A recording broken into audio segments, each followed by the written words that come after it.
Hello everyone, আবারও চলে এলাম একটা নতুন ব্লগ নিয়ে। আমি চুমকি, তোমরা কীরকম আছো? আশা করছি ভালো আছো।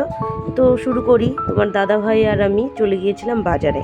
ওই যে তোমাদের দাদাভাই গেল মাছ আনতে উল্টো পাশ দিয়ে, কারণ ওই পাশ দিয়ে টোটো ঢোকানো যাবে না।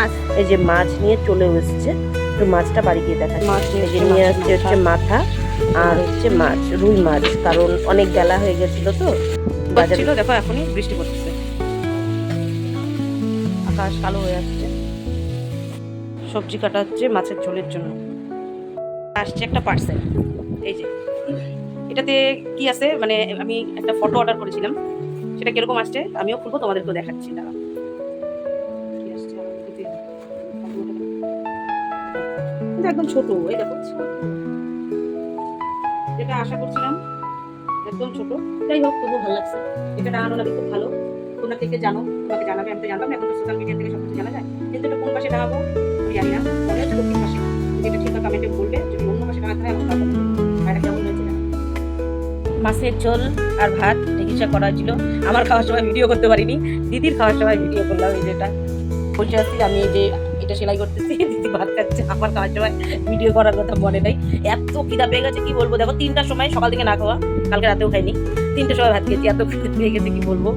যাই হোক, সন্ধ্যা রাতে যদি ডিনার করি তাহলে সেটা শেয়ার করবো। আর আমি এখন সেলাই করতেছি, একটু পরে আবার ফ্রেশ হবো, তারপরে আসবো। তোমাদের দাদাভাই চলে এসছে খেতে। এখন কিন্তু 5টা বাজে, ভাবো এত দেরি। একটা জিনিস দেখাবার জন্য ক্যামেরাটা অন করলাম। এই যে এগুলো দেখো, এগুলো হচ্ছে চাকা। এগুলো এত টেস্ট হয়, আগে পাওয়া যেত, এখন অনেকদিন পরে পেলাম। এটাই আমি খাচ্ছি। তোমরা কে এটা খেতে ভালোবাসো সেটা কমেন্ট করো। তোমাদের দিকে পাওয়া যায় কিনা সেটা কমেন্ট করবে। এত টেস্টি হয় এটা, মানে এমনিই খেতে ভালো লাগে চা দিয়ে। তো মানে চা করার আগে শেষ হয়ে যায়। চলে আসছি সন্ধ্যাবেলার স্ন্যাক্স, মানে চাউমিন। এই যে চাউমিন, এটা সেদ্ধ করার পরে এরকম হয়েছে। প্যাকেটটা তোমাদেরকে আমি দেখাতে পারলাম না। একটু ভালো করে মিশিয়ে নিচ্ছি সেই পেঁয়াজ আর লঙ্কাটার সাথে, কারণ এটা যদি না মেশাই তাহলে ভালো লাগবে না, সবটার মধ্যে ফ্লেভার ঢুকবে না। আমি এতে দিব হচ্ছে যে গোলমরিচ, আর দিব হচ্ছে এই যে ম্যাগি মশলা, আর কিছু না। আর এই যে দেখো টেক্সচারটা এমন, আর একটু ভাজা হবে এটা, তারপরে ওগুলো দিয়ে ভাজা ভাজা হবে। কিছু না, একদম সিম্পল। আর সিদ্ধ করেছিলাম সাদা তেল, আর একটু সামান্য লবণ দিয়েছি। ঘেমে অবস্থা খারাপ, একটু কিন্তু বৃষ্টি হয়ে গেল। মানে কি বলবো তোমাদেরকে, এই যে এরকম টেক্সচারটা আসছে। এখন আমি দিয়ে দেবো একটু। ঘরের লাইটটা খুবই কম, তোমরা একটু অ্যাডজাস্ট করে নিও। আর এই ম্যাগি মশলাটা দেওয়ার পরে নামিয়ে নেব, ভালো করে মিশিয়ে নামিয়ে নেব, কারণ এটা এমনিই তো ভাজা মশলা। এই যে ফাইনাল প্লেট, এই প্লেটটা দেখে কেউ কিছু বললো না। প্লেট বার করার আলসিতে আমরা মানে ঢাকনাতেই খাচ্ছি। এই যে ও বাটিতে লঙ্কা লঙ্কা লঙ্কা দিয়ে খাচ্ছে। দেখো পরিস্থিতি। সন্ধ্যার টিফিন।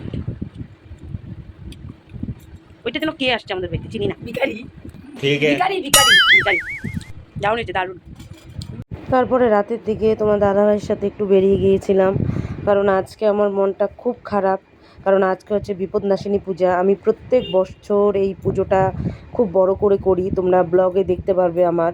কিন্তু এবছর করতে পারছি না, কারণ আমার শাশুড়ি মা মারা গেছে আর আমাদের 1 বছর কালুসুস, সেই জন্য আমি পুজো করতে পারবো না। তোমাদের দাদাভাই বললো চলো ঘুরে আসি, বৃষ্টি হচ্ছে ভালোই লাগবে। আর রাতের এই নিস্তব্ধ শহর আমার সত্যি খুব ভালো লাগে। তার মধ্যে ঝিরিঝিরি বৃষ্টি বইছে, মানে খুব সুন্দর লাগছে পরিবেশটা।